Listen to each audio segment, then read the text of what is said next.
Merhaba. Bakteri oluşumunun ağzınızda problemlere, hatta hassas dişlere yol açabileceğini biliyor musunuz? Gerçekten mi? Gelin bir bakalım.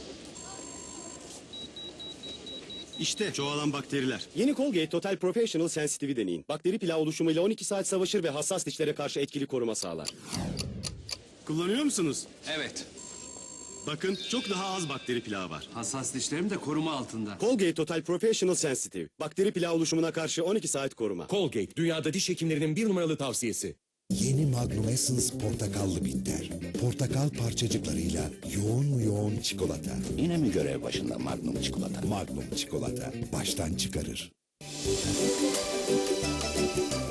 Evet, ben hazırım. Cuma, süper bir yılbaşı programı var.